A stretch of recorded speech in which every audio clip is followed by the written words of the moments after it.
Hello दोस्तों, स्वागत है आप सभी का हमारी एक और रोमांचक कहानी में। मैं आशा करता हूँ कि यह कहानी आपको बेहद पसंद आएगी। तो चलिए कहानी को शुरू करते हैं। मैं बैंक में जॉब करती थी, इसलिए मेरा आना जाना बस से रहता था क्योंकि वहाँ पर ऑटो नहीं चलती थी। उसी बस का काला मोटा कंडक्टर मुझे बुरी नज़र से देखता था और वह मुझसे डबल मीनिंग में बातें करता था। एक दिन बस 4 घंटे लेट आई, इस वजह से रात हो चुकी थी। उस दिन कंडक्टर की नियति मुझे कुछ ठीक नहीं लग रही थी। रात का अंधेरा था और उस काली रात में एक शमशान के पास बस खराब हो गई। तब 8 फीट लंबा और मोटा आदमी बस में चढ़ गया और उसने मेरे साथ पूरी रात में चीखती रही। दोस्तों, मेरा नाम रवीना है और मैं बहुत खूबसूरत हूँ। मैं गुजरात के एक छोटे से गांव में रहती हूँ। कॉलेज की पढ़ाई मैंने अहमदाबाद में की। मेरे घर की स्थिति कुछ ठीक नहीं थी, इसलिए मैं आगे पढ़ना नहीं चाहती थी। कॉलेज खत्म होने के बाद मैं अब जॉब ढूंढ रही थी। तब मैंने बैंक में अकाउंटेंट की वैकेंसी देखकर अप्लाई किया। आखिरकार मैं परीक्षा में पास हो गई और मुझे जॉब मिल गई। मेरी जॉब का टाइम सुबह 10 बजे से शाम 4 बजे का था। मेरा गांव वहां से 30 किलोमीटर दूर था। हमारे गांव और वहां के बीच सिर्फ एक ही बस चलती थी, इसलिए बस से आने जाने के अलावा हमारे पास कोई दूसरा रास्ता नहीं था। बैंक और हमारे गांव के बीच का रास्ता काफी सुना था।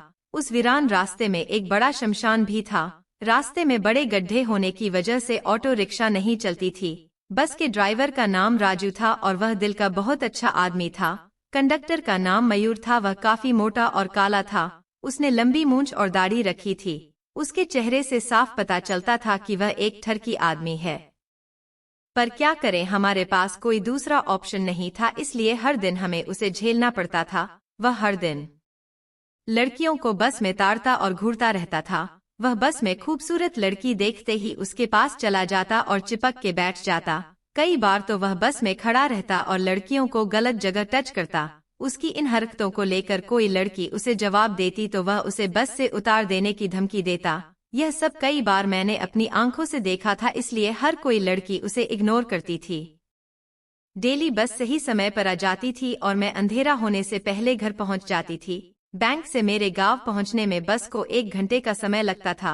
एक दिन बस 4 घंटे लेट आई। मैं बस का इंतजार करती रही। तब अंधेरा हो चुका था और मुझे काफी डर भी लग रहा था।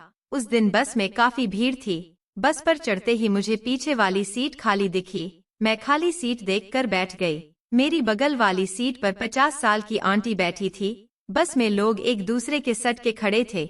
तब वह कंडक्टर इसमें रास्ता बनाकर टिकट करता हुआ मेरे पास आया और उसने बगल वाली सीट में बैठी आंटी को खड़ा कर दिया। आंटी को उसने आगे भेज दिया और वह खुद आंटी की जगह पर बैठ गया। मेरे बगल में उसे देखकर मैं डर गई। यह देख मेरी धड़कन तेज हो रही थी।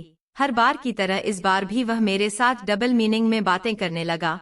उस दिन वह काफी अलग दिख रहा था और अपनी हवस भरी नजर से वह मेरे चेहरे की ओर बार बार देख रहा था। हर बार की तरह मैं उसे इग्नोर कर रही थी क्योंकि मैं उसे कुछ जवाब देती तो वह मुझे बस से उतार देता, इसलिए मैं खामोश रही। अब पूरी तरह से अंधेरा हो चुका था। तब अचानक कंडक्टर खड़ा हो गया और ड्राइवर के पास चला गया। तब मैंने थोड़ी सुकून की सांसें ली। कंडक्टर के चले जाने के बाद अचानक बस के अंदर की लाइट बंद हो गई। रास्ता काफी वीरान था। सड़क पर कई गड्ढे थे, इसलिए बस काफी धीमी चल रही थी। धीरे धीरे बस रास्ते में बने एक शमशान के पास से गुजर रही थी। तब बस अचानक बंद हो गई। उसके बाद पूरी बस में शोर मच गया। कोई किसी की सुन नहीं रहा था। सब चिल्ला रहे थे। इसी बीच कंडक्टर की आवाज आई। कंडक्टर ने कहा, बस के इंजन में गड़बड़ी की वजह से बस खराब हो गई है। कंडक्टर ने सबको चुप रहने को कहा। फिर भी बस में चिल्लाने की आवाजें कम नहीं हो रही थी। सब पागलों की तरह चिल्ला रहे थे। लग तो ऐसा रहा था जैसे इन सब पर भूत सवार हो गया हो। सब भूत की आवाजें निकाल रहे थे और मैं यह सब देख रही थी। उस काले अंधेरे में मेरी रूह कांप रही थी। हर तरह अंधेरा ही अंधेरा था। मुझे पहले इस तरह अचानक लाइट बंद होने पर कंडक्टर पर शक हो रहा था, लेकिन अब लाइट के बाद बस भी बंद हो चुकी थी और वह भी गांव के सबसे बड़े शमशान के पास। मेरी नजर खिड़की से शमशान की ओर पड़ी तो वहां पर कुछ हलचल हो रही थी। मैं उसे देख रही थी। तब शमशान की तरफ से कोई बस की ओर चलकर आ रहा था। उसकी हाइट तकरीबन 8 फीट से ज्यादा लग रही थी। वह नॉर्मल इंसान के मुकाबले काफी बड़ा दिख रहा था। देखते ही देखते वह बस में आ गया और बोलने लगा, माया, उस दिन तुमने मेरे साथ जो किया था उसका मैं बदला लूंगा। वह किसी माया नाम की लड़की से बदला लेने की बात कर रहा था। माया का नाम लेते हुए वह मेरी तरफ आ रहा था। वह मेरे पास आ गया और बोलने लगा, माया, मैं आज अपना बदला पूरा करूंगा। उसे देखकर साफ साफ लग रहा था कि वो कई सालों से बदले की तलाश में घूम रहा हो। उसकी नियति मुझे साफ साफ दिख रही थी। उसे देखकर मुझे कुछ अनहोनी होने का डर लग रहा था। मैंने आवाज लगाई पर कोई सुन नहीं रहा था। मुझे कुछ समझ में नहीं आ रहा था कि यह हो क्या रहा है। आते ही वह मुझे गलत जगह पर टच करने लगा।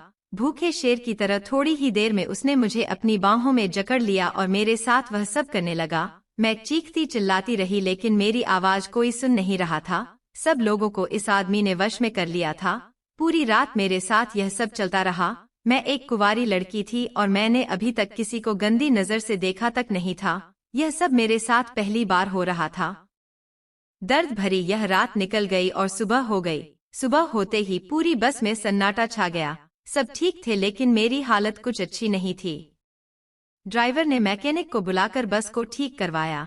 उसके बाद बस मेरे गांव की ओर चल पड़ी। मेरा गांव आते ही मैंने कंडक्टर से बस रोकने को कहा। मैं दर्द से लंगड़ा कर चलते हुए धीरे से नीचे उतरी और जैसे तैसे करके अपने घर चली गई।